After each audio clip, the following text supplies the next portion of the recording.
This is 5 on your side at 6. Focused on you.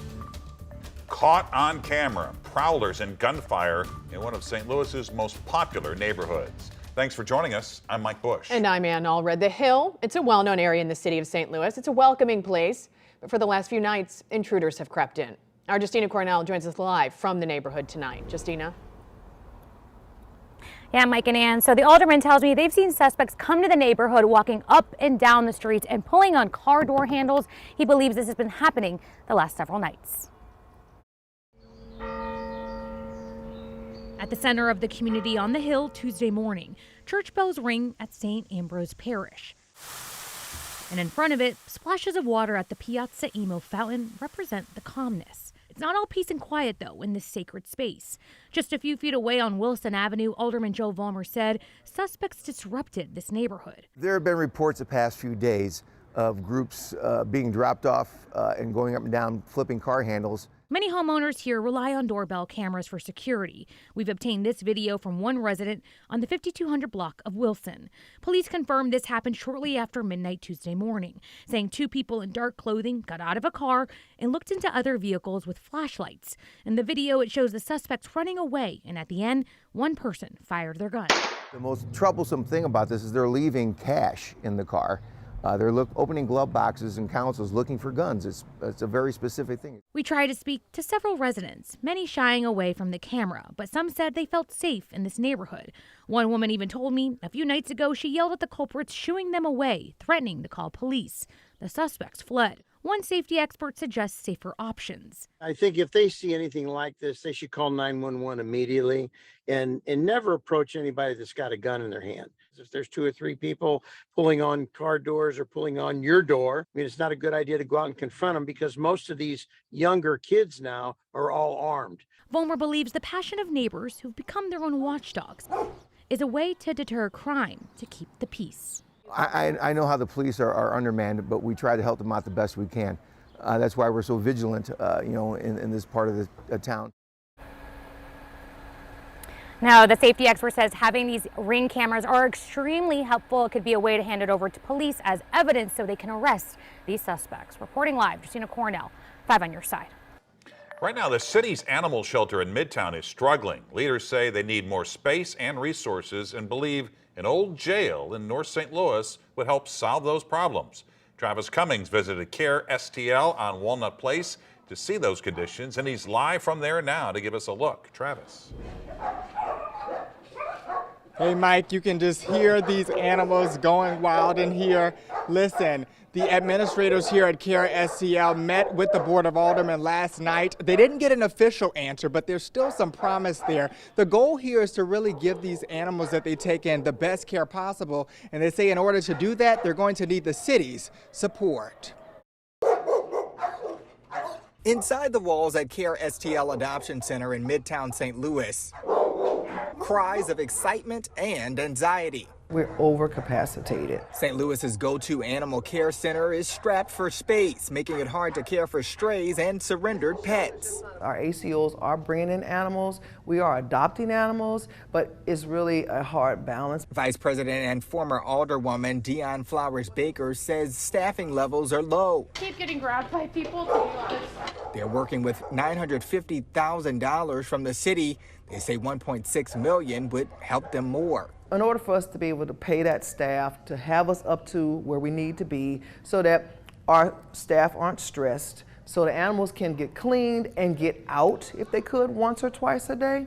That anxiety from the animals is what concerns Medical Director Carrie Morgan most. Stress is really, really bad for the immune system, so they are really prone to getting all sorts of diseases. Morgan's also worried about the paws and claws scratching on the kennels. And I don't know if they're, able to heal as fast as they normally would if it wasn't for overcrowding. Care STL has a place in mind for expansion, an empty jail facility in North St. Louis, once commonly known as the workhouse. The noise level would be better, not only for the animals, but for our staff. There's so much grounds that we can use for them to get out, run around, and have enrichment. They want this environment to be healthy for the animals while they're here, so they can be happy when they get to their forever home. It just would give us what we need to really be able to develop.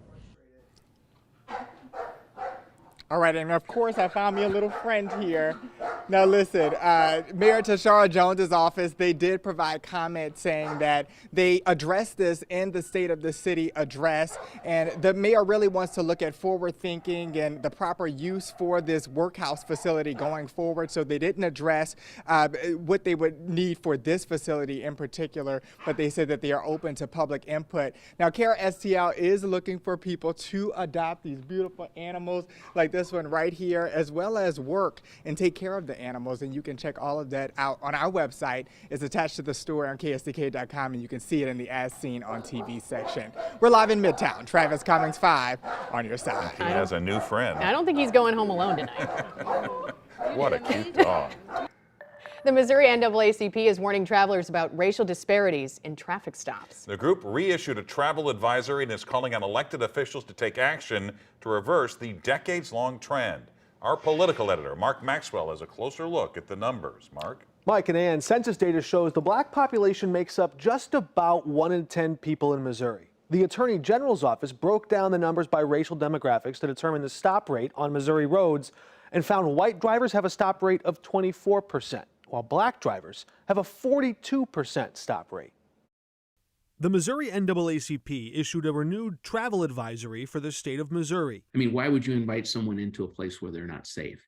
This travel advisory has been in place since the Greitens administration, when the state weakened civil protections against racial discrimination in the workplace. A more recent travel advisory caught national attention in Florida, where the NAACP said Governor Ron DeSantis was leading a state that was, quote, openly hostile toward African Americans. Will you travel to a state like Florida where there's a travel advisory? I won't go there for any sort of vacation. The newly reissued travel advisory in Missouri points to updated traffic stop data that shows black drivers are far more likely to be pulled over. If you're coming to the state of Missouri, you have to be ready to suffer interactions with police departments or law enforcement that you don't want. Missouri NAACP President Nimrod Chappell called on Republican leaders to reflect on the troubling trend lines and do something about it. How do we get the state leaders, such as the governor, such as the attorney general, the people who actually have power to evaluate these issues on a deeper level, to go into action instead of sticking with status quo that for the last 23 years allows black people to be pulled over more than anybody else? There's a lot to go through in this report. We're just getting our first look at it. It includes nearly 4,000 pages of detailed traffic stop data from every police department in the state that participated. Some of those departments in their report claim their officers aren't really engaging in racial profiling, but their cities just happen to see a higher volume of black drivers passing through. A Jefferson County man is recovering tonight after a garage collapsed on top of him. It happened around 10 this morning on Rubble Lane in Cedar Hill. Firefighters say a house on the property had already been demolished and the man was tearing down the garage. It came crashing down, trapping him under the debris. He had his phone in his pocket, luckily, and he was able to call 911. He gave us a very accurate description of where he was at, which saved us a lot of time because we did not have to search for him at all. He was right where he said he was, and luckily he was pretty much on the edge of the building.